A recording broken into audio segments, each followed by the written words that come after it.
Padre, del Hijo y del Espíritu Santo. Todavía estaba lejos cuando su padre lo vio y se compadeció de él. Salió corriendo a su encuentro, lo abrazó, lo besó. Salió corriendo a su encuentro. Padre, gracias por tu palabra, Señor. En esta hora, Dios amado, yo te pido que seas tú obrando y que esta palabra haga el efecto para el cual es enviada en cada vida y en cada corazón, mi Señor.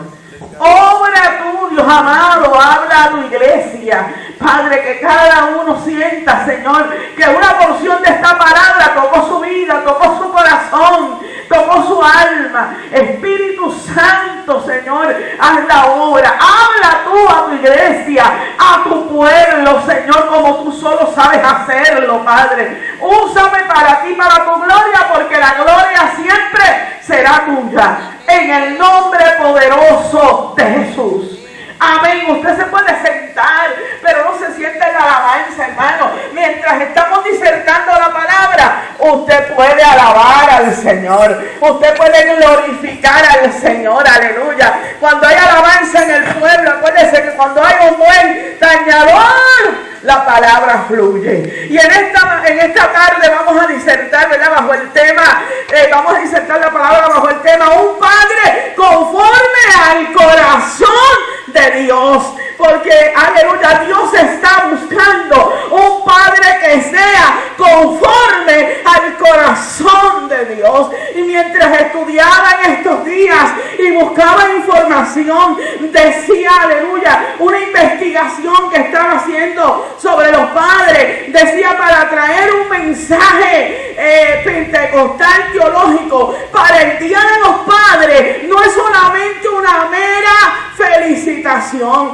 o no solamente es un mensaje común, sino que el mensaje pentecostal teológico para el Día de los Padres debe ser un mensaje diferente, debe ser un mensaje de restauración, debe ser un mensaje de corrección, de confrontamiento, debe ser, aleluya, un mensaje de amor. ¿Sabes qué? Porque las estadísticas estaban diciendo que el 50% de los hogares carece de un padre afectivo, amoroso, consejero. Como están los tiempos en el día de hoy, las estadísticas están muy altas. El 50% de los hogares carecen de un buen padre. De un padre que esté ahí, de un padre que esté velando por su familia, velando por sus hijos. Y una de las características de un padre que está ahí, de un padre que le sirve al Señor, es que un padre debe ser testimonio vivo de Cristo ante su familia.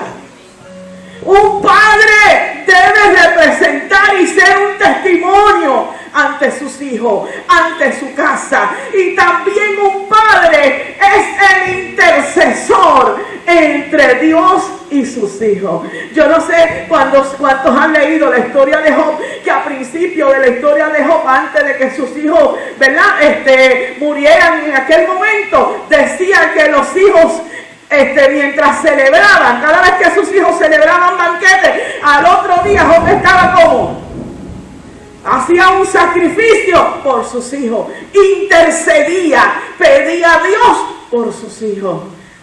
Los que son padres tienen que interceder a Dios por sus hijos, clamar a Dios por sus hijos.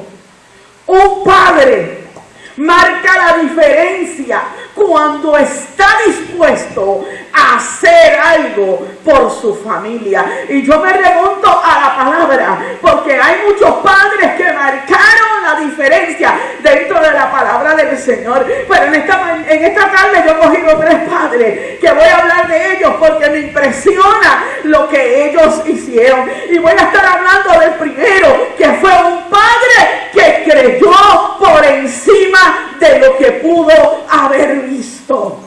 Y fue en el libro de Juan, capítulo 4, versículo 46 en adelante. Yo me tengo que remontar a aquel hombre, aquel oficial del ejército del rey, aquel oficial del rey que en un momento estaba pasando una situación. Su hijo estaba enfermo. Y cuando hablamos de un oficial del rey, hablamos de un hombre que tiene poder, hablamos de un hombre que tiene un estatus, hablamos de un hombre que hasta sus vestimentas son diferentes ante la sociedad, porque la vestimenta lo distingue, porque el estatus lo distingue, porque tiene cierto poder militar y cierto poder. Pero en aquel momento su hijo estaba enfermo. Su hijo estaba enfermo casi de muerte. Él estaba pasando una situación que ni con todo el poder que él tenía podía resolver. Una situación dolorosa. Y cuando un padre está en esta situación, viendo a su hijo agonizando, sabiendo que su hijo está para morir y no hay nada que hacer, cuando él escuchó hablar que Jesús estaba en Caná, que había descendido a Capernaum, corrió, aleluya, para llegar ante el Señor. Y dice que aquel padre llegó a Jesús y pidió, aleluya, a Jesús que fuera a la casa para sanar a su hijo. No le importó que era un oficial del rey. No le importó que lo estuviera viendo la sociedad. No le importó lo que iban a decir, aleluya, la sociedad. Porque usted sabe que en aquellos tiempos la posición en que él tenía y acercarse a Jesús, aleluya, aquello era para que la sociedad hablara en contra. Pero él tenía una necesidad, que con todo el poder que él tenía, que con todo el dinero que pudiese tener, no la podía, aleluya, satisfacer. No podía sanar a su hijo. ¿Sabes qué? A veces Dios permite que nosotros nos choquemos, tengamos situaciones difíciles para nosotros poder llegar a Cristo, porque si no es así, no llegamos ante el Señor. Y el Señor permitió que este hombre pasara ese proceso, pasara esa necesidad. Estamos volviéndose locos. ¿Qué padre no se desespera cuando su hijo está enfermo? ¿Qué padre no se vuelve loco cuando su hijo está en una condición y usted no puede resolver nada? Quizás fue a todos los médicos, quizás, aleluya, hizo lo posible, pero no había solución. Y le dijo a Jesús, ve a casa. Pero ¿sabes una cosa? Lo que me impresiona fue que Jesús no fue a su casa. Jesús le dijo, ve, tu hijo vive. Tu hijo vive. Jesús no fue. Jesús le dio una palabra. Jesús le dio una palabra. Y es tiempo que aprendamos a confiar en la palabra. Aquel hombre no estaba viendo el milagro. Aquel hombre no estaba viendo a su hijo ser sano. Aquel hombre, aleluya, no estaba en su casa. Aleluya, pero creyó en aquella palabra. Por eso en esta tarde, Dios está buscando un hombre que se atreva a creer en la palabra. Un padre que se atreva a creer en la palabra que un día Dios dijo. No ha llegado a su casa, pero yo creo en esa palabra. Yo no estoy allá, pero yo creo que mi hijo está sano. Yo creo que mi hijo vive. Habrá alguien en esta tarde que pueda decir, yo lo creo. Yo creo que mi hijo está vivo. Yo creo, aleluya, que mi hijo está bien. Yo no creo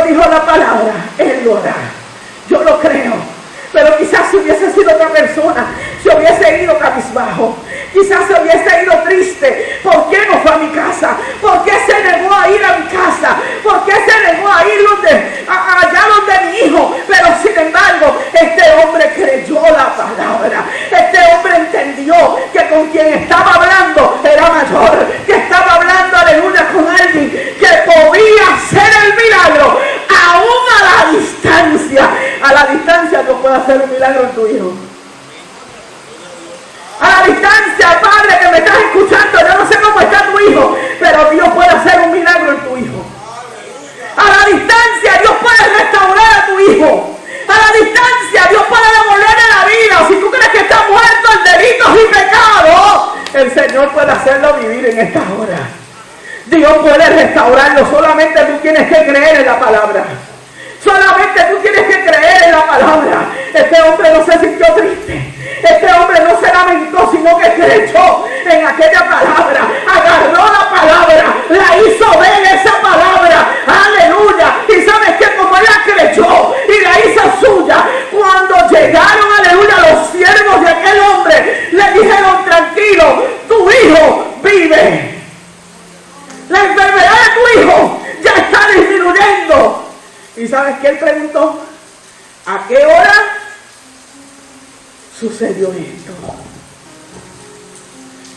Porque ese era el testimonio de aquella palabra que él había creído. Ese era el testimonio de aquella palabra que él había creído. Él creyó en aquella palabra. Y cuando creyó en aquella palabra, su hijo fue sano. Y preguntó: ¿a qué hora